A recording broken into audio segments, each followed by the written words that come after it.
Tutankhamun was born into a world of instability, where the echoes of a radical transformation still reverberated through the lands of Egypt.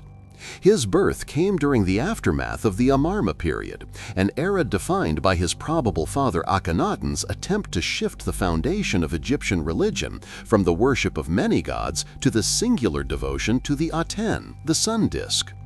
This experiment in monotheism disrupted centuries of tradition, divided the priesthood, and destabilized the state. By the time Tutankhamun entered the world, Egypt was not a land at peace, but one marked by uncertainty, fragile alliances, and a fractured cultural identity. He was born a royal child, and with that birthright came expectations and burdens far beyond his understanding. The royal household into which he was introduced carried both grandeur and unease.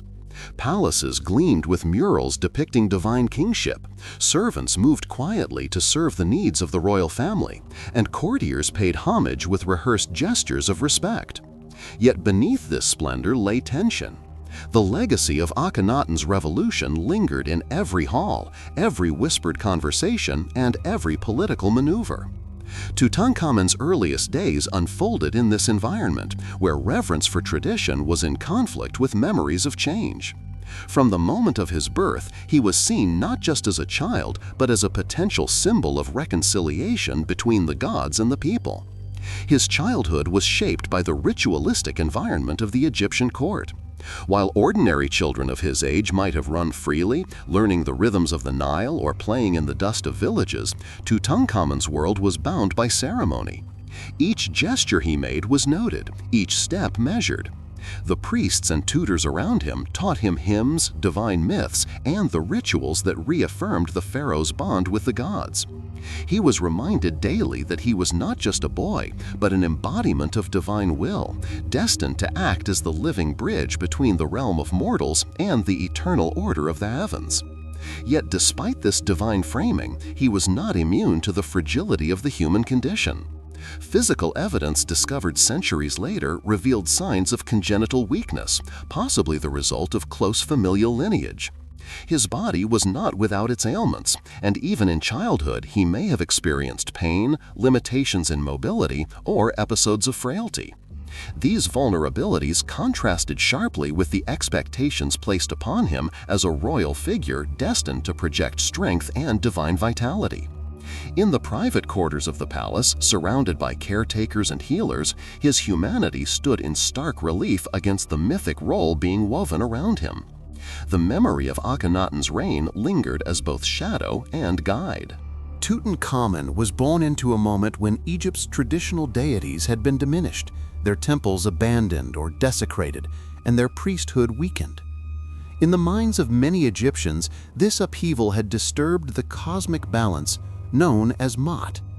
The young prince, though still only a child, carried the weight of hope that through him balance might be restored. The elders around him, priests, generals, and courtiers, projected onto him their vision of a return to order.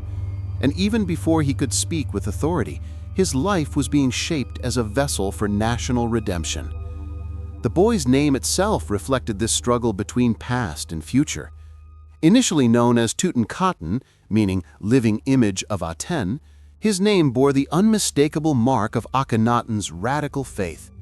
Yet in time, his name would be changed to Tutankhamun, living image of Amen, signaling a shift back to the old gods and traditions.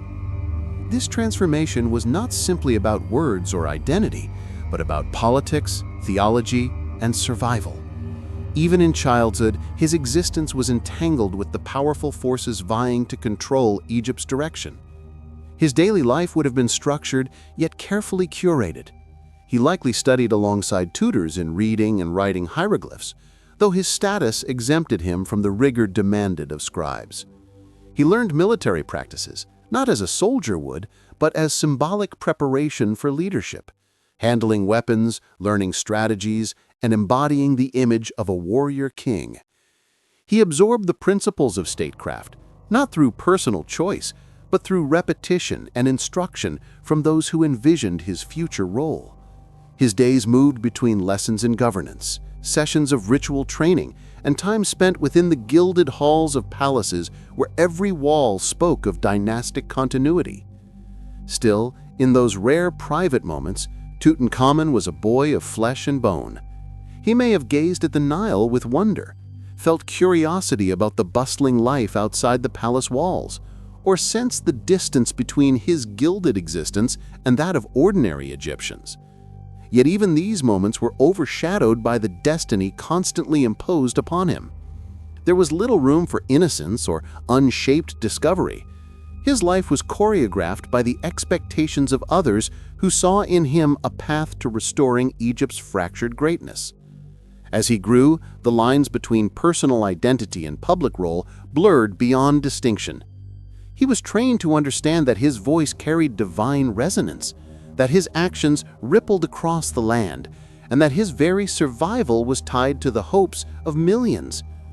The child who might otherwise have been vulnerable and uncertain was gradually molded into a figure of power, even before he had the capacity to wield it. His childhood was not one of choice, but of preparation, and every lesson, every ritual, every expectation forged him into a symbol long before he became a man. In this way, Tutankhamun's early years stood not as the quiet beginnings of a young boy, but as the charged foundation of a pharaoh who would one day embody both fragility and divinity. His childhood was inseparable from the legacy he inherited, a legacy of upheaval, expectation, and the eternal weight of kingship. The shadows of reform and the promise of restoration intertwined around him, and from his earliest breaths, he carried the burden of being more than himself, of being Egypt's hope for balance, stability, and continuity. Tutankhamun ascended to the throne at an age when most children were still learning the simplest lessons of life. He was little more than a boy when the crown of Egypt was placed upon his head. Yet the weight of that crown carried the expectations of a civilization thousands of years old. The nation, torn by the religious upheaval of Akhenaten's reign, looked upon the young pharaoh as a figure of restoration. Though he lacked the maturity and experience to lead in his own right, his very presence on the throne offered the illusion of stability. His ascension was not a moment of personal triumph, but a carefully orchestrated act of survival for Egypt's elite, who saw in him a malleable figure through whom they could rebuild the shattered order of the two lands. From the moment of his coronation, Tutankhamun became less a child and more a symbol.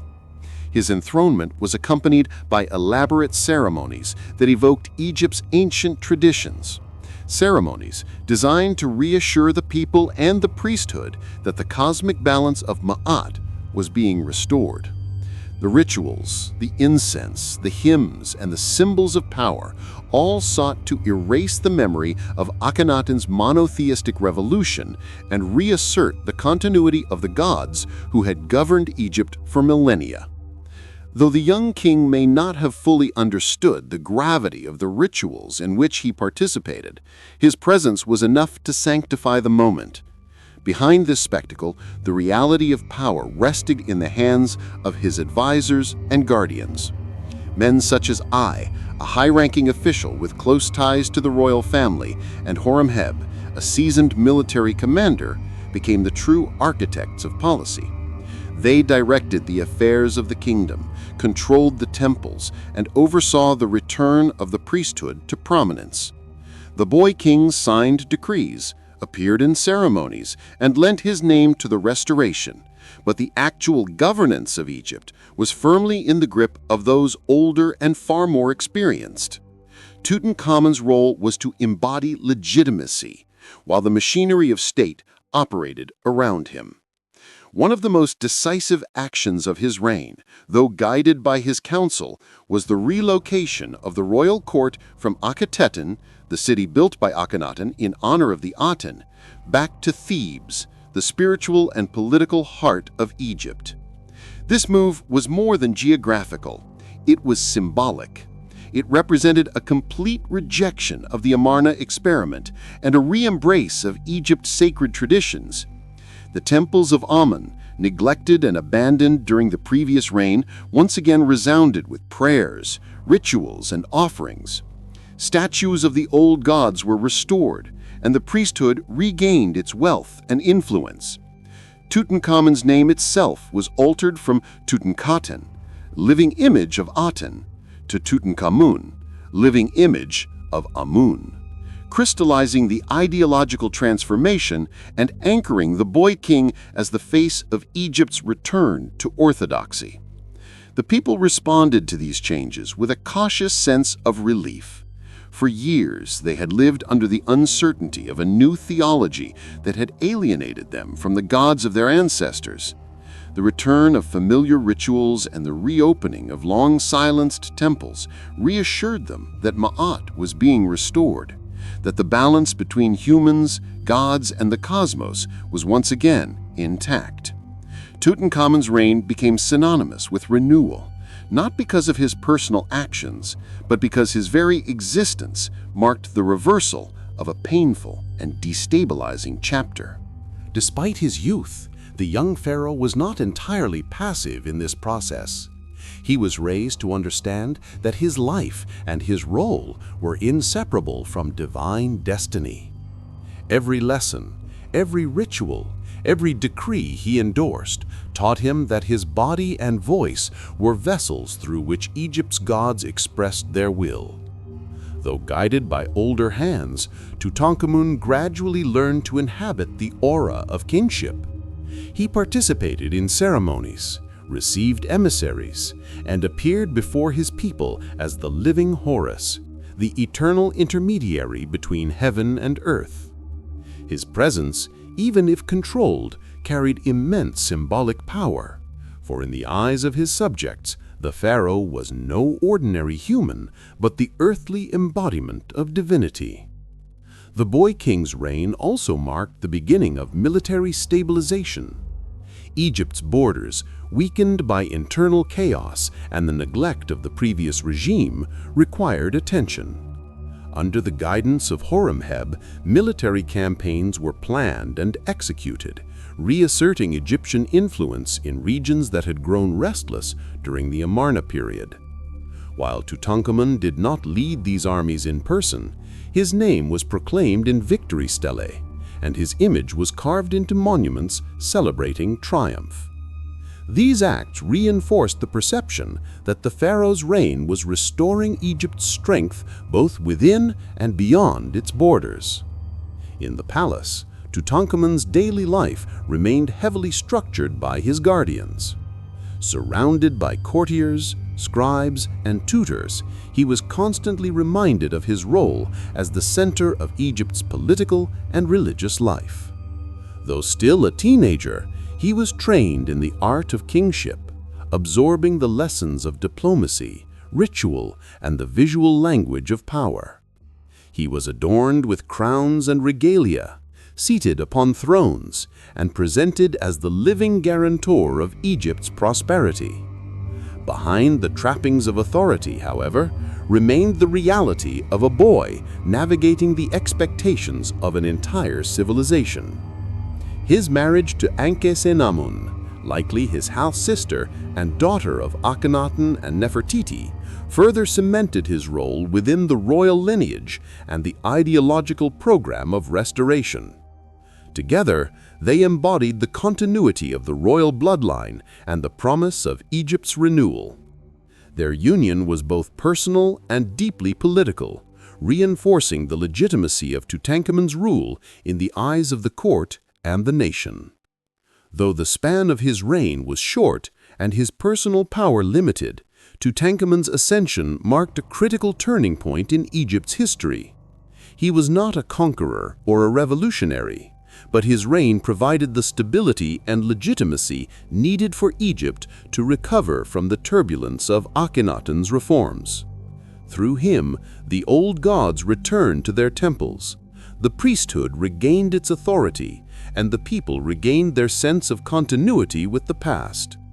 His rule became a bridge between chaos and order, between the radical vision of his predecessor and the enduring traditions of Egyptian civilization.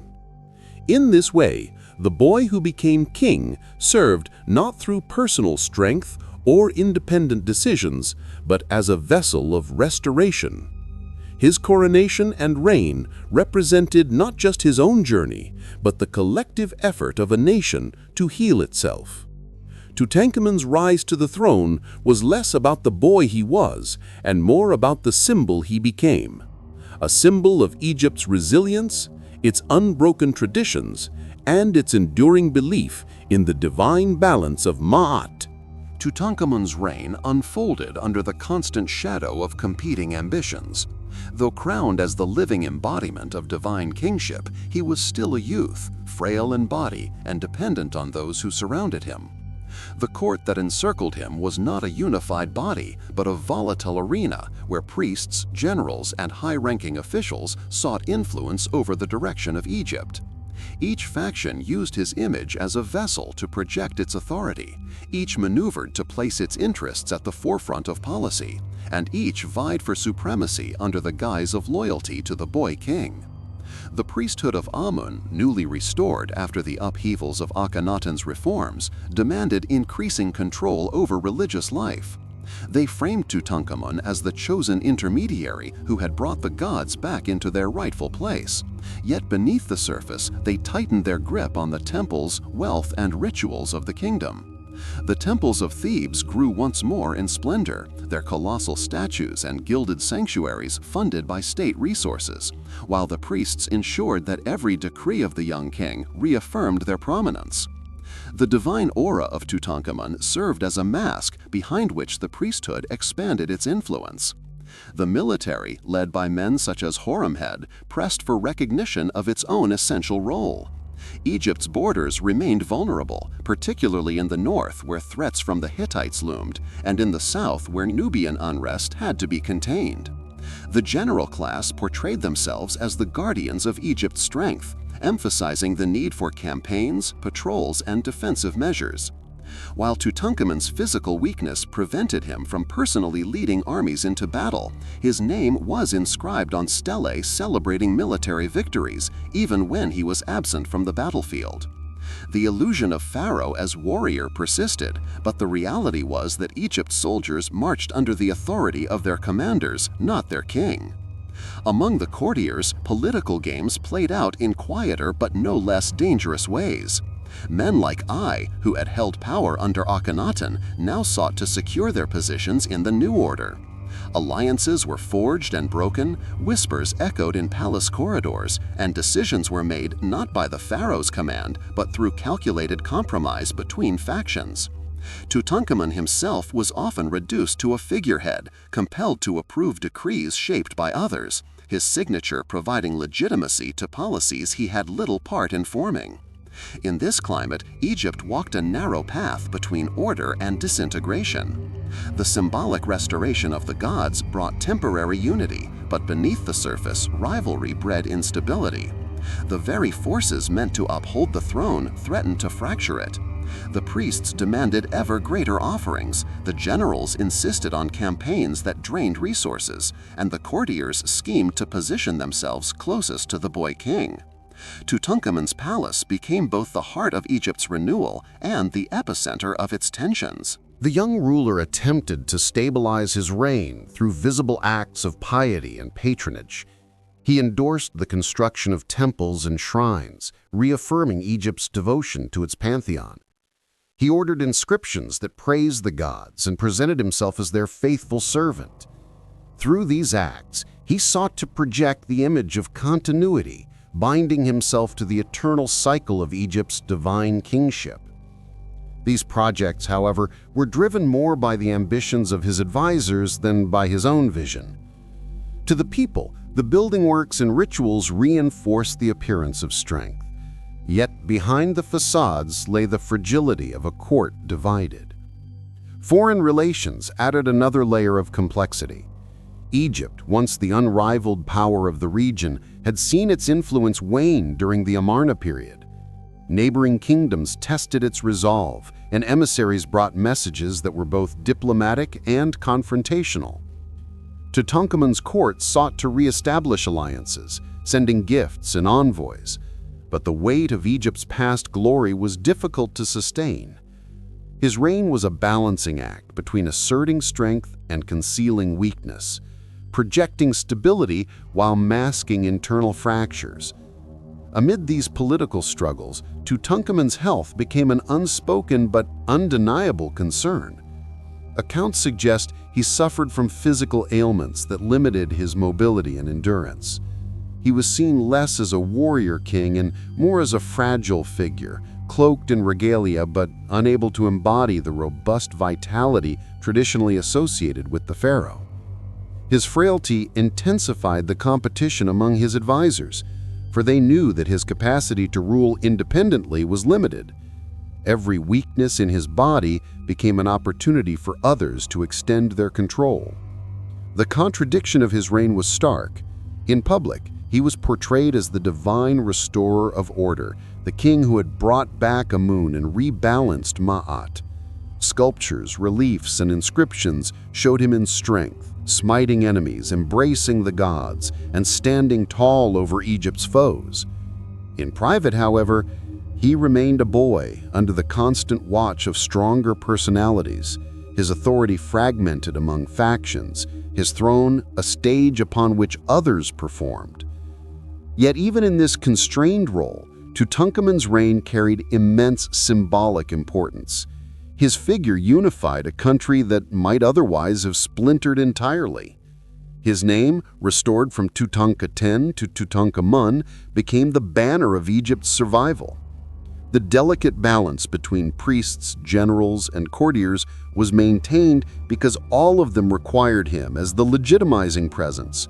Without the boy king, their authority would dissolve into chaos.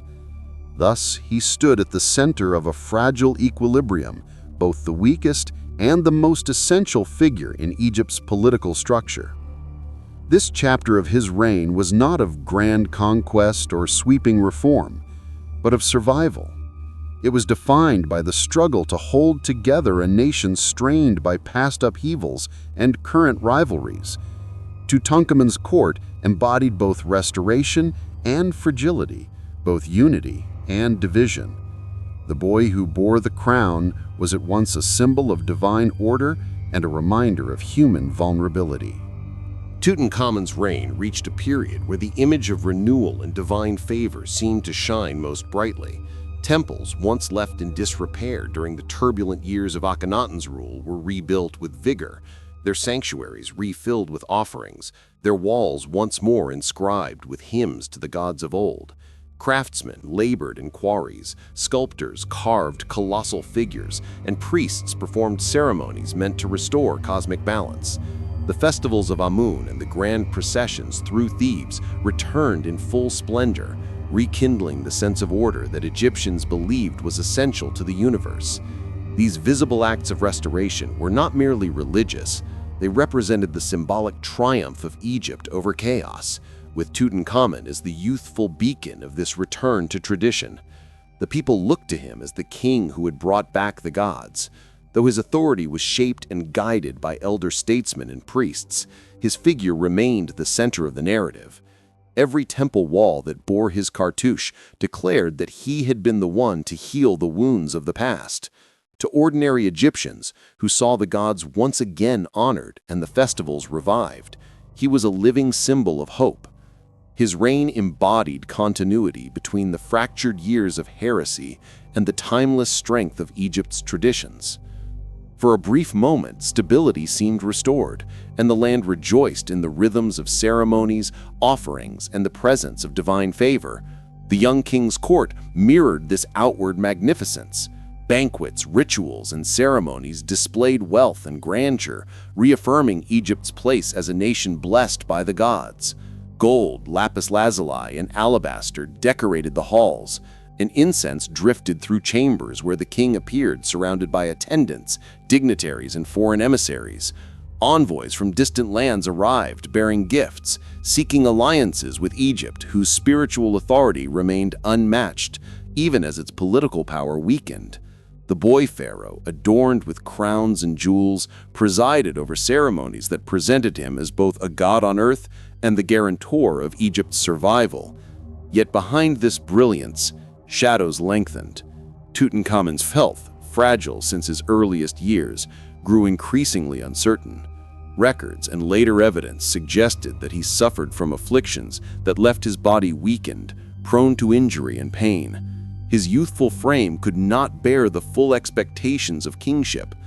While he was portrayed in art as a vigorous hunter, a victorious warrior, or a ruler in the prime of life, in reality he struggled with ailments that confined him and limited his ability to embody the role imposed upon him. The contrast between the public image of vitality and the private truth of frailty deepened the sense of unease within the palace. The royal household, though shrouded in ritual and ceremony, could not escape this looming concern. Behind the sanctified walls of his residence, anxiety grew among those who served him. Advisors, priests, and family members recognized that the survival of the dynasty depended on the health of the young ruler. Every faltering step, every period of weakness reminded them that the line of succession was fragile.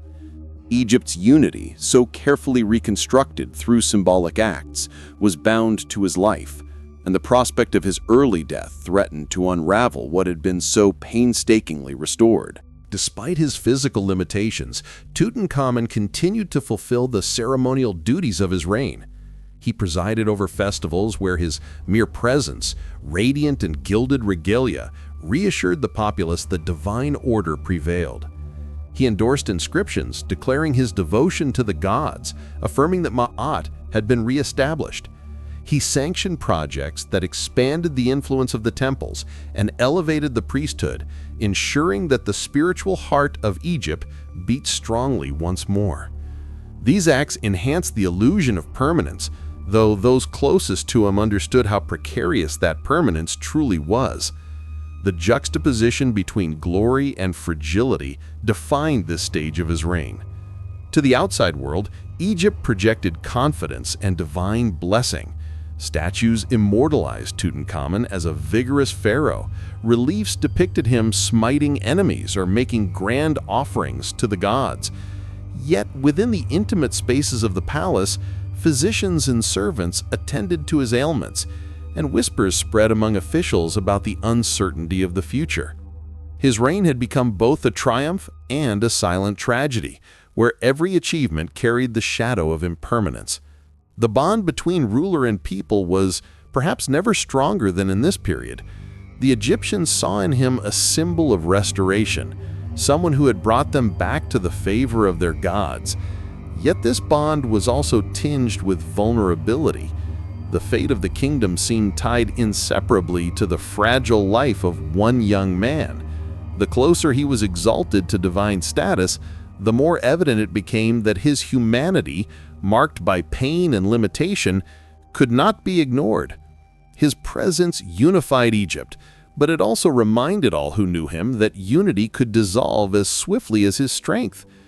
In the quiet moments of his reign, when ceremonies ended and the incense faded, Tutankhamun's condition cast a pall over the magnificence of his kingship. Advisors planned, priests prayed, and physicians attempted to preserve his health, but destiny remained beyond their grasp. The tension between the glory of his achievements and the fragility of his life created a haunting duality, a reign suspended between the promise of renewal and the inevitability of loss. Thus, the era of Tutankhamun's greatest symbolic triumphs was also the era when the shadow of his mortality grew longest. His glory shone brightly across Egypt, illuminating temples, festivals, and the hopes of the people. Yet behind the brilliance lay the somber truth that his reign, though radiant in its restoration of tradition, rested upon a foundation as delicate as the health of the boy king himself. It was in this tension between splendor and fragility, between divine image and human frailty, that the destiny of Tutankhamun unfolded. Tutankhamun's life ended abruptly at an age when most kings were only beginning to secure their legacies. Around 19 years old, he passed away, leaving Egypt stunned by the sudden loss of a ruler who had come to embody both fragile hope and restored continuity. His reign, though short, had been marked by symbolic achievements that pointed toward stability, and yet all those efforts were suddenly overshadowed by the shock of his untimely death. To a nation that had placed its faith in the image of divine favor returned, his passing created a vacuum filled with uncertainty, fear, and speculation. The exact circumstances of his death were never fully understood, even by those closest to him. His health had long been precarious, and many believed that disease played a decisive role. Some accounts suggested lingering complications from genetic weakness, congenital disorders, or ailments that had plagued him since birth. Others pointed to physical injuries, fractures, and conditions that might have been the result of accidents or misfortunes in the palace. The young king, already frail, may have succumbed to infections or sudden decline, his body unable to endure the demands of kingship and ceremony. Yet in the political climate of the time, explanations were never so simple. Rumors of conspiracy circulated within the palace corridors, whispered among officials, priests, and servants. Some suspected that rivals seeking to seize control of the throne might have hastened his end. The struggle for power that had quietly simmered throughout his reign could have erupted into calculated action, with factions maneuvering in secret. His sudden death left room for interpretations that ranged from natural misfortune to deliberate assassination, each theory reflecting the tension of a court where ambition and fear intertwined. The aftermath of his passing plunged the kingdom into turmoil. Advisors and officials who had guided him during life now faced the challenge of maintaining authority without the legitimacy his figure had provided. The priests who had celebrated the restoration of the gods confronted a new crisis of leadership, for the pharaoh was both king and divine intermediary, and his loss disrupted the fragile balance. Without his presence, the unity so carefully nurtured appeared threatened, and the specter of instability once more hovered over Egypt. Within the royal household, grief mingled with political calculation. His young widow, left without an heir, became a pivotal figure in the uncertain days that followed. Proposals of marriage, rumors of alliances, and attempts to secure the throne became entangled with mourning. The line of succession, already weakened, now faced fracture, and the possibility of foreign interference loomed. For those within the palace, Tutankhamun's death was both a personal tragedy and a political catastrophe, altering the trajectory of Egypt's immediate future. The young ruler attempted to stabilize his reign through visible acts of piety and patronage. He endorsed the construction of temples and shrines, reaffirming Egypt's devotion to its pantheon. He ordered inscriptions that praised the gods and presented himself as their faithful servant. Through these acts, he sought to project the image of continuity, binding himself to the eternal cycle of Egypt's divine kingship. These projects, however, were driven more by the ambitions of his advisors than by his own vision. To the people, the building works and rituals reinforced the appearance of strength. Yet behind the facades lay the fragility of a court divided. Foreign relations added another layer of complexity. Egypt, once the unrivaled power of the region, had seen its influence wane during the Amarna period. Neighboring kingdoms tested its resolve, and emissaries brought messages that were both diplomatic and confrontational. Tutankhamun's court sought to re-establish alliances, sending gifts and envoys, but the weight of Egypt's past glory was difficult to sustain. His reign was a balancing act between asserting strength and concealing weakness, projecting stability while masking internal fractures. Amid these political struggles, Tutankhamun's health became an unspoken but undeniable concern. Accounts suggest he suffered from physical ailments that limited his mobility and endurance. He was seen less as a warrior king and more as a fragile figure, cloaked in regalia but unable to embody the robust vitality traditionally associated with the pharaoh. His frailty intensified the competition among his advisors, for they knew that his capacity to rule independently was limited. Every weakness in his body became an opportunity for others to extend their control. The contradiction of his reign was stark. In public, he was portrayed as the divine restorer of order, the king who had brought back Amun and rebalanced Ma'at. Sculptures, reliefs, and inscriptions showed him in strength, smiting enemies, embracing the gods, and standing tall over Egypt's foes. In private, however, he remained a boy under the constant watch of stronger personalities, his authority fragmented among factions, his throne a stage upon which others performed. Yet even in this constrained role, Tutankhamun's reign carried immense symbolic importance. His figure unified a country that might otherwise have splintered entirely. His name, restored from Tutankhaten to Tutankhamun, became the banner of Egypt's survival.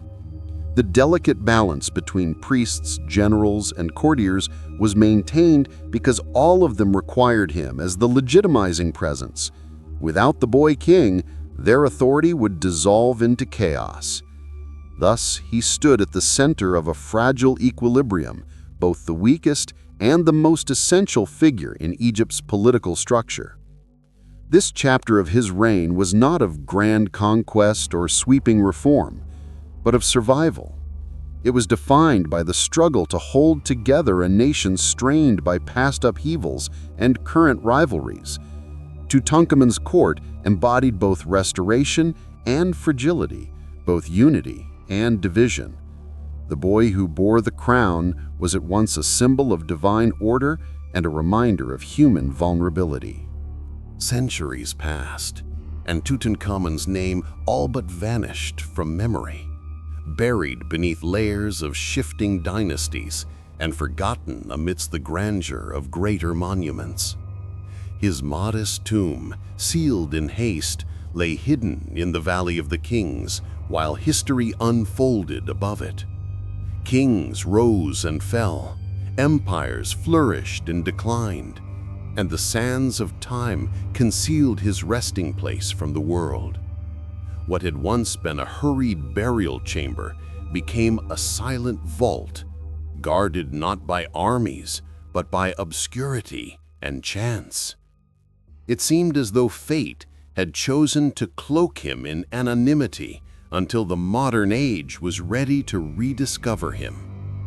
In 1922, more than 3,000 years after his death, the silence was broken. British archaeologist Howard Carter, after years of persistent searching, uncovered the entrance to a tomb untouched by grave robbers, an anomaly in the Valley of the Kings.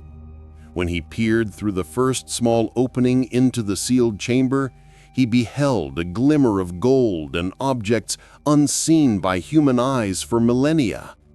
The discovery of Tutankhamun's tomb became one of the most extraordinary events in the history of archaeology, a moment when the ancient past surged into the present with breathtaking force. The treasures within were astonishing in their scope and beauty. Walls were crowded with gilded shrines, chests, and statues, each layered with symbolism meant to guide the young pharaoh into eternity. Furniture, weapons, jewelry, and ritual objects filled the confined space, a testament to the wealth and artistry of the new kingdom. Yet it was the golden funerary mask, serene and radiant, that captured the imagination of the modern world. The face of Tutankhamun, immortalized in gold and precious stones, became an icon, a symbol not only of his reign, but of ancient Egypt itself. News of the discovery spread rapidly across the globe. Newspapers carried vivid descriptions of the treasures. Photographs revealed wonders beyond imagination, and the world became captivated by the mystery of the boy king. Tutankhamun, once nearly forgotten, emerged as the most famous pharaoh of all time, his name on the lips of scholars, journalists, and ordinary people alike.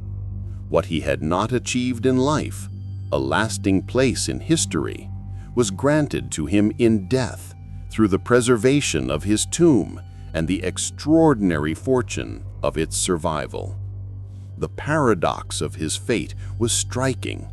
In life, Tutankhamun had been a fragile ruler, overshadowed by advisors and constrained by circumstance. His reign lacked the monumental conquests or architectural feats of other kings. Yet in death, he became a legend, his treasures revealing a world of power, beauty, and spirituality that no words alone could have preserved. His story transformed into a cultural phenomenon, shaping modern perceptions of Egypt as a land of mystery, grandeur, and eternal life. The so-called Tut mania swept across nations, influencing art, fashion, and even literature. The motifs of his tomb, from lotus flowers to falcons and scarabs, were imitated in jewelry and design. Exhibitions of his treasures drew millions, as people flocked to witness the relics of a civilization that seemed both distant and timeless.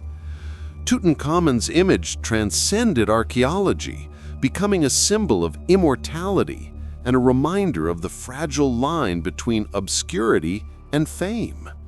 His discovery also reignited debates about the mysteries of ancient Egypt. Theories about his life and death multiplied, fueled by the allure of the artifacts and the enigmatic figure they represented.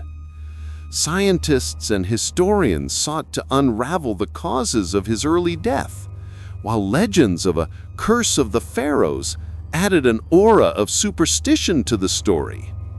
The blend of scholarship and myth only heightened his appeal, ensuring that his name remained vivid in popular imagination. For Egypt itself, Tutankhamun became both a source of national pride and a reminder of its enduring legacy. His tomb demonstrated the sophistication of Egyptian craftsmanship and the deep spiritual beliefs that guided its people.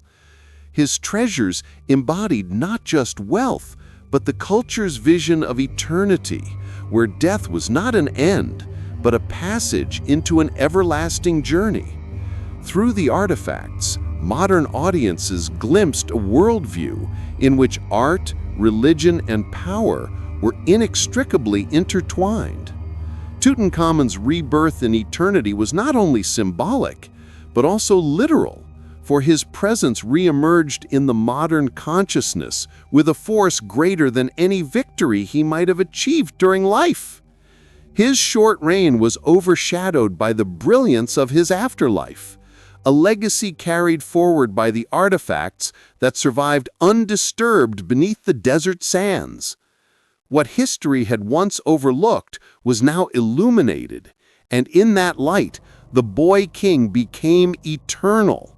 Today, Tutankhamun's name evokes not weakness or obscurity, but immortality. His mask has become one of the most recognized images in the world, a face that bridges the divide between the ancient and the modern. His story reminds humanity that even a life cut short can echo across centuries, leaving a mark that no passage of time can erase. In the silence of his tomb and the brilliance of his treasures, Tutankhamun found his resurrection, achieving in death the greatness that eluded him in life.